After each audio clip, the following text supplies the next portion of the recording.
ఈ ప్రస్తావన వచ్చిన దగ్గర నుంచి మిమ్మల్ని లైవ్లోకి తీసుకుని మేము మాట్లాడిచ్చిన దగ్గర నుంచి ఒక 30 కాల్స్ వచ్చి ఉంటాయి నాకు. అది కూడా విజయవాడ చుట్టుపక్కల అన్ని పొలిటికల్ లీడర్లు కావచ్చు, సబ్ రిజిస్టార్లు కావచ్చు, కొంతమంది రన్నింగ్లో ఉన్నవాళ్ళు, కొంతమంది మీరు తెలిసిన వాళ్ళు, మీతో పరిచయం ఉన్నవాళ్ళు. వాళ్ళలో ఒక్కళ్ళు కూడా మీ గురించి మంచిగా చెప్పట్లా. అంటే నేను is a real estate broker, mediator.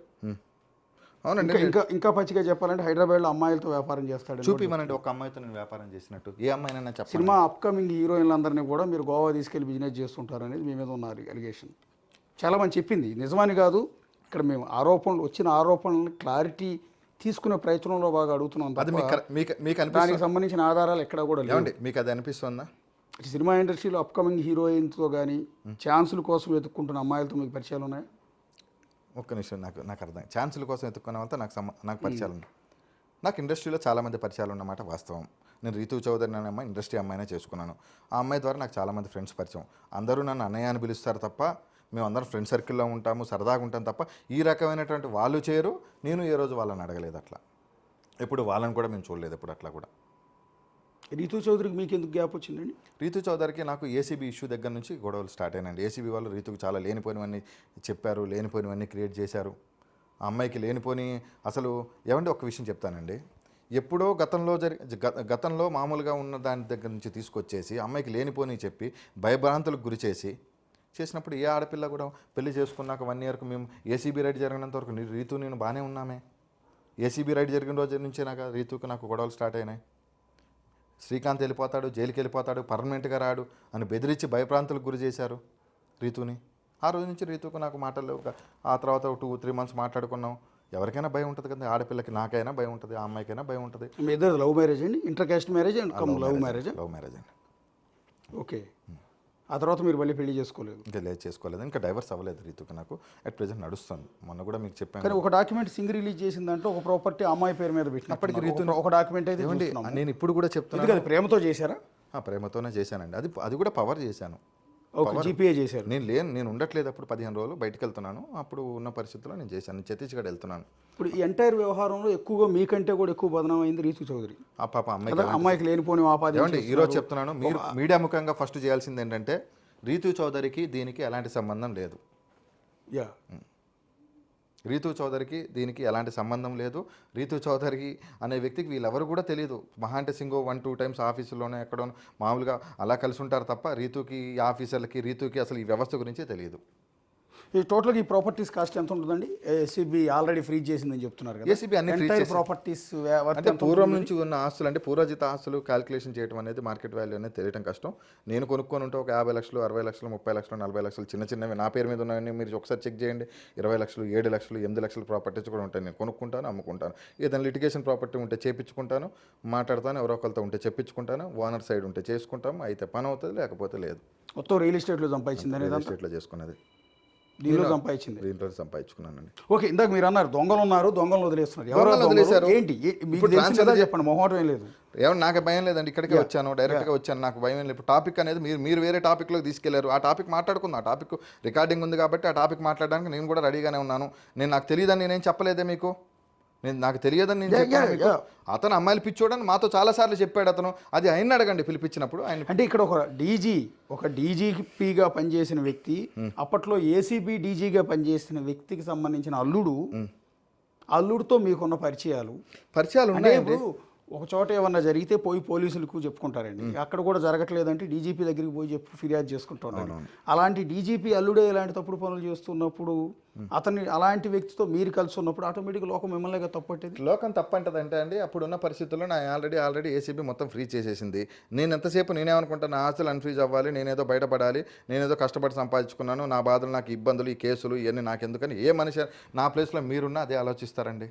నా ప్లేస్లో మీరున్నా అదే ఆలోచిస్తారు. నా ఇబ్బందులు, నన్ను ఎంత ఇబ్బందులు గురి చేశారో నాకు తెలుసండి. ఓకే.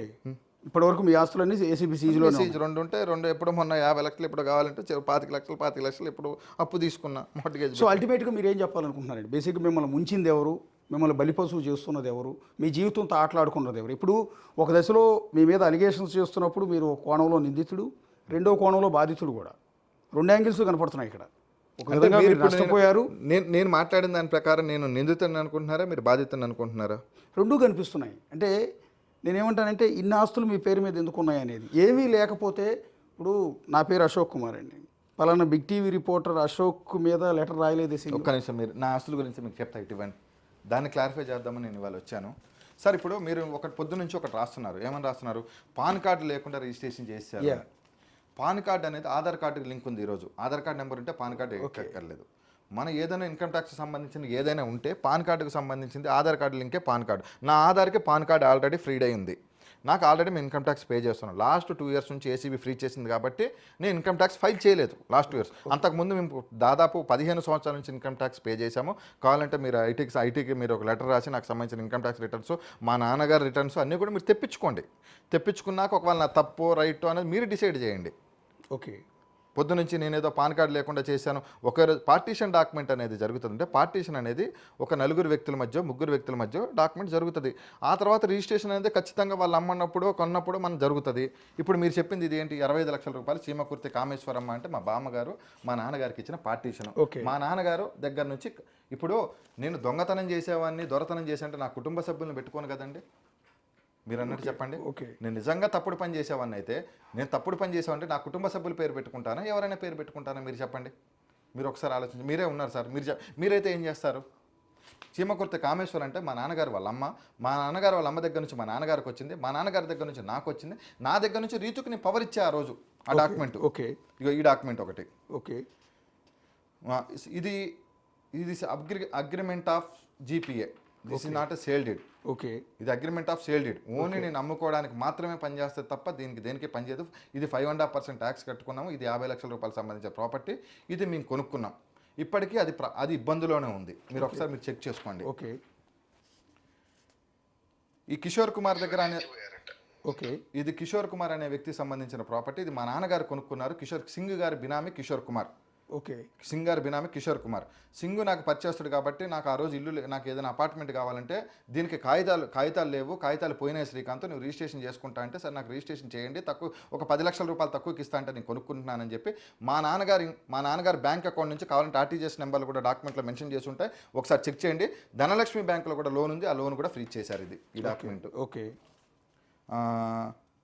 ఇది 7,50,000 తాడిపల్లి సుబ్బారావు నుంచి గాజుల పుష్పకు సంబంధించింది. 7,50,000 రూపాయల డాక్యుమెంట్. ఇది నాకు సంబంధించిందే కాదు, ఇది ఆల్రెడీ అమ్మేసుకున్నారు కూడా.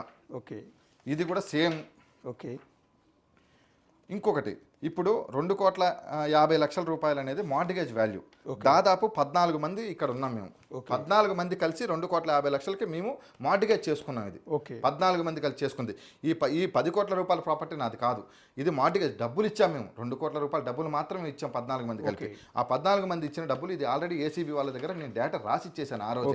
ఇవన్నీ కూడా గత ప్రభుత్వంలోనే ఏసీబీ వాళ్ళు తీసేసుకున్న డేటానే మీరు ముందు పెట్టి ఇది నాది ఈ రోజు ఏదో సంపాదించుకున్నట్టు చూపిస్తున్నారు. ఇవన్నీ కూడా గతంలో జరిగిపోయినవే, గతంలో ఉన్నవి ఇవన్నీ కూడా ఏసీబీ వాళ్ళ దగ్గర. ఇదే ఒకటి మీకు చెప్పాల్సింది ఏంటంటే, సబ్ రిజిస్టార్గా తలబడిపోయిన కొమ్ములు తిరిగిన వ్యక్తి సింగ్ అనే వ్యక్తి. సో సింగ్ అనే వ్యక్తి ఇక్కడ పవిత్రుడు అని ఎవరో కూడా చెప్పట్లేదు. సింగ్ మీద అనేక అలిగేషన్స్ ఉన్నాయి. సింగ్ మీద బెజవాడ మొత్తం అతను చేసే కార్యాలయం. ఇంకొకటి నేనేమంటానంటే, అలాంటి తలబడిపోయి తల ఊడిపోయింది, బొచ్చు కూడా ఊడిపోయింది నెత్తి మీద. అలాంటి వ్యక్తి కొన్ని డాక్యుమెంట్స్ని ఉద్దేశపూర్వకంగా జైలుకి వెళ్ళే ముందు రిలీజ్ చేసి మీ అందరి పేర్లు రాశాడు అంటే అర్థం మీరు చెప్పినంత ఈజీగా, మీరు చెప్పినంత సులువుగా సింగర్ కాదు. మీరేం చెప్తున్నారంటే, నాది అసలు నేను ఇంత తప్పు కూడా చేయలేదు, నేను శ్రీరామచంద్రుడు లాంటి వాడిని అన్నట్టుగా చెప్తున్నారు. కానీ అంత తలబండిపోయిన సింగ్ మీ మీద ఆరోపణ చేశాడంటే అంత అమాయకత్వంతో చేస్తాడా? ఇన్ని డాక్యుమెంట్లు రిలీజ్ చేశాడు అంటే సార్ ఇవన్నీ సింగ్ దగ్గర చేసినవి కాదు సార్. ఇవి మీరు కోచింగ్ చేస్తారు అన్న విషయం అతనికి తెలియదా? ఎవరికి? ఇవన్నీ సింగ్ రిలీజ్ చేసిన డాక్యుమెంట్స్. సింగ్ రిలీజ్ చేశాడు. అంత తెలివిగా మీరు వీటన్నిటిని ప్రతి డాక్యుమెంట్ని పట్టుకుని ఇది నాది కాదు, ఇది నాది, ఇది అని చెప్పి నేను చెప్తున్నా కదా సార్, నాకు కాదు. అంత తేలిగ్గా మీరు తప్పించుకునే అవకాశం ఉంటే ఇన్ని డాక్యుమెంట్ రిలీజ్ చేసి అంత సార్ మా పేరు మీద ఉన్న డాక్యుమెంట్లు 5-6 సార్, మిగతావన్నీ వేరే వాళ్ళ పేరు మీద ఉన్నాయి కదా. ఓకే. ఇక్కడ మిమ్మల్ని సూటిగా అడుగుతున్నాండి, సింగ్ కానీ రామారావు, రాఘవరావు వీళ్ళ ముగ్గురుతోనే ఇంకా మిగిలిన సబ్ రిజిస్ట్రార్లతో అందరూ పరిచయం. నాకు నాగేశ్వర, ఇప్పుడున్న ఇబ్రహీంపట్నం నాగేశ్వర పరిచయమే, తిరువూరు సబ్ రిజిస్ట్రారు జగన్ పరిచయమే, త్రిపులువి ప్రసాద్ గారి పరిచయమే, చైతన్య సార్. ఇప్పుడు టాపిక్ వచ్చింది కాబట్టి మనం వాస్తవం టాపిక్ మాట్లాడుకుందాం. మీరు అంతకుముందు గవర్నమెంట్లో ఏ తప్పు జరగలేదని మీరు అంటున్నారు కదా, అంతకుముందు గవర్నమెంట్లో చైతన్య మీద కేసు ఉన్నప్పుడు పడమటి సబ్ రిజిస్టర్ ఆఫీసులో నైట్ ఎఫ్ఐఆర్ ఆపేసి నైట్ ఎందుకు చైతన్యాన్ని ఏసీబీ వాళ్ళు పట్టుకుందాం అని చెప్పేసి ఆ క్షణంలో ఎందుకు ఆగిపోయారు ఏసీబీ వాళ్ళకి? ఎవరి వల్ల ఆగిపోయారు ఏసీబీ వాళ్ళు? ఏంటి ఇంకో సబ్ రిజిస్టారా? పడమటి సబ్ రిజిస్టర్ రాఘవరావు తర్వాత పడమటి సబ్ రిజిస్టర్ చైతన్యాన్ని ఏపీయటం కోసం రాఘవరావు మీద రైడ్ జరిగింది. ఓకే, పోస్టింగ్ కోసం. రాఘవరావు ఎవరైనా ఐపీఎస్ అధికారికి తమ్ముడు ఆయన? ఐపీఎస్ అధికారికి బంధువు కాదు కానీ ఐపీఎస్ అధికారికి చాలా క్లోజ్. ఓకే ఓకే, నేను ఆయన పేరు చెప్పాలనుకోవట్లేదు ఎందుకంటే ఇది 2014-19 టీడీపీ హయాంలో. ఓకే, మరి ఆ రోజు ఎందుకు చైతన్య మీద అయిన ఎఫ్ఐఆర్ని ఎందుకు ఆపేశారు? పిహెచ్డి రామకృష్ణ గారిని అడగండి ఒకసారి, ఆయన సిన్సియర్ ఆఫీసరే. నాకు తెలిసినంతవరకు ఆయన కలుద్దామని చాలాసార్లు నా బాధ చెప్పుకుందామని నేను వెళ్తే ఏ రోజు ఆయన నన్ను కింద ఆఫీసర్లు జేడీ గారు కానీ వాళ్ళు ఎవరు కూడా నన్ను పోనిచ్చేవాళ్ళు కాదే. ఇప్పుడు మీ ఉద్దేశంలో మీకు తెలిసిన సమాచారం ప్రకారం సింగ్ కానీ రామారావు కానీ రాఘవరావు కానీ వీళ్ళందరికీ సుమారుగా ఎంత ఆస్తులు ఉంటాయండి? సింగు రామారావు బిజినెస్ పార్ట్నర్స్ అండి, వాళ్ళకి అక్కడే చెడింది వాళ్ళిద్దరికి. ఓకే, ఎంత ఉంటాయండి అక్రమంగా సంపాదించిన సొమ్ములు? అంటే ఇప్పుడు నేను చెప్తానండి, అది రేపు పొద్దున్న నన్నే చూపిమంటే నేను ఎక్కడి నుంచి తెచ్చి చూపిస్తా? ఊరికి రఫ్గా సుమారుగా ఎన్ని వందల సింగ్ ఇంకొక 50 సంవత్సరాలు జైల్లో ఉన్నా కానీ ఆయన రోజు ₹1,00,000 తిన్నా కానీ అరగదండి, అంత ఆస్తి ఉంటుంది సింగికి. రామారావు అనే వ్యక్తి ఎప్పుడో దాటిపోయాడు. ఇప్పుడు అమెరికా పారిపోయాడని చెప్తున్నారు. మరి ఎలా వెళ్ళిపోయాడు రామారావు?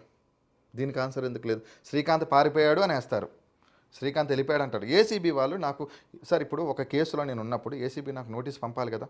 గతంలో డేట్ లేకుండా నోటీస్ పంపించి సింగు దొరకముందు, సింగు దొరికాక నాకు నోటీస్ పంపిస్తే ఖచ్చితంగా నేను రియాక్ట్ అవుతాను. మీ మీడియాకి ఎప్పుడు శ్రీకాంత్ గారు మీరు కూర్చున్నారు కదా అని మీరేం దోషి కాదు, మీరు ముద్దాయి కాదు, ఆరోపణలు ఎదుర్కొంటున్న వ్యక్తి మాత్రమే. ఇవాళ మీరు ఎక్కడ కూర్చున్నారు నేను అడుగుతున్నాను కదా అని మీరేమి దోషి కాదు. ఫస్ట్ ఆఫ్ ఆల్ గుర్తుపెట్టుకోండి. ఫస్ట్ ఆఫ్ ఆల్ ఒక టీవీ స్టూడియోకి మిమ్మల్ని పిలిపించి మరి కూర్చొని మాట్లాడుతున్నామంటే మీ మీద ఆరోపణలు మాత్రమే నమ్ముతున్నాం, నిజాలని అనుకోవట్లేదు. వచ్చిన ఆరోపణలు మీ మీద సింగ్ చేసిన ఆరోపణలు ఇంకొంతమంది చేస్తున్న ఆరోపణల మీద మీ ఆన్సర్ని జనాలకు చెప్పిస్తున్నాం. ఇక్కడ అదే రామారావుని ఇక్కడ కూర్చోబెట్టలేం మేము. నేను ఇన్ని చెప్పాను కదండి.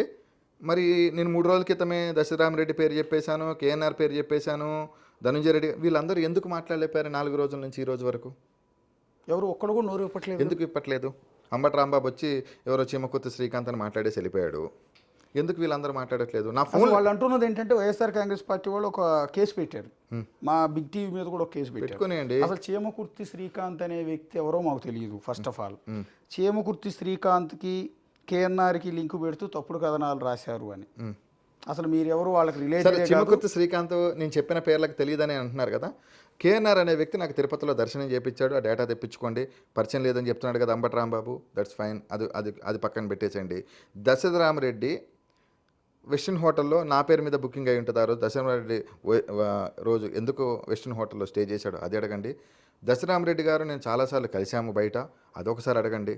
ఇవన్నీ చెప్తే జాఫర్ అనే అకౌంట్ ఓపెన్ చేయండి, నా అకౌంట్ నుంచి డబ్బులు వెళ్ళినాయో లేదో అప్పుడు అడిగితే కూడా నేను పంపించాను, అది కూడా చెక్ చేయండి. ఎవరో తెలియదు అని తప్పించేసుకొని వెళ్ళిపోతే ఎక్కడికి పోరు కదండి. దశరథరామరెడ్డికి మీరు ఇక్కడ వెస్టిన్ హోటల్లో రూమ్ చేసి చూడండి, ఎవరో తెలియదు అంటున్నారు కదా. ఓకే, శ్రీకాంత్ ఎవరో తెలియదు అంటున్నారు కదా. ఇప్పుడు దశరథరామరెడ్డి రన్నింగ్లో ఉన్నాడండి జాబు. ఆయన అంతకుముందు జైలు శాఖ సూపరింటెండెంట్ నుంచి రీసెంట్గా వేరే మన గవర్నమెంట్ వచ్చాక ఏదో సంథింగ్ ఏదో ఇచ్చారు ఆయనకి. ఆయన పోస్టింగ్లో ఉన్నాడు, మన గవర్నమెంట్లో రన్నింగ్లోనే ఉన్నాడు, టీడీపీ గవర్నమెంట్లో పోస్టింగ్లో ఉన్నారు ఆయన. ఓకే, ఆయనకి మీరు రూమ్ ఎందుకు బుక్ చేశారు? మీరెందుకు రూమ్ బుక్ చేశారు ఆయనకి? అప్పుడున్న పరిచయంతో చేశాను. ఓకే, అంటే దశరథ తెలియదు అంటున్నారు కదా, శ్రీకాంత్ ఎవరో తెలియదు అంటున్నారు. ఇప్పుడు మీరు అన్నారు కదా శ్రీకాంత్ ఎవరో తెలియదు అంటే, శ్రీకాంత్ ఎవరో తెలియదు రమ్మనండి ఒకసారి. వాళ్ళకి వెనకాల డబ్బులు ఉంటాయండి, నా అన్ని ఫ్రీజ్ చేసుకున్నారు, నేను రూపాయి ఖర్చు పెట్టుకోలేను బయటకు వచ్చి. నేను ఈరోజు నిజంగా ఏసీబీ నిజంగా నన్ను తప్పుడు కేసులో పెట్టి అరెస్ట్ చేసినా నేను బెయిల్ వేసుకోలేని పరిస్థితిలో కూడా ఉన్నాను, నేను ఈఎంఐలు కట్టుకోలేని పరిస్థితిలో ఉన్నాను. మీరు చూడండి ఇవన్నీ కూడా నేను, ఎందుకంటే మీరు వాస్తవాలు అనేది తెలుసుకోవాలి. ఎందుకంటే నా దగ్గర ఏదో 100 కోట్లు 1000 కోట్లు ఉన్నాయంటున్నారు కదా. ఒకసారి చూడండి, ఒకసారి ఇది ఎప్పటి నుంచి మెసేజ్, ఈ కేసు ఎప్పుడైందో చూడండి, ఓపెన్ చేయండి మీరు ఒకసారి. Okay, please clear over due amount. Okay sir, phone చేయండి ఒకసారి, బ్యాంకుకి ఫోన్ చేయండి. ఈఎంఐ ఓకే, బ్యాంకుకి ఫోన్ చేయండి, ధనలక్ష్మి బ్యాంక్ ఈఎంఐ కాల్ చేయండి ఒకసారి మీరు. ఓకే, December 17 నుంచి మెసేజ్లు వస్తున్నాయి ఈఎంఐ కట్టమని.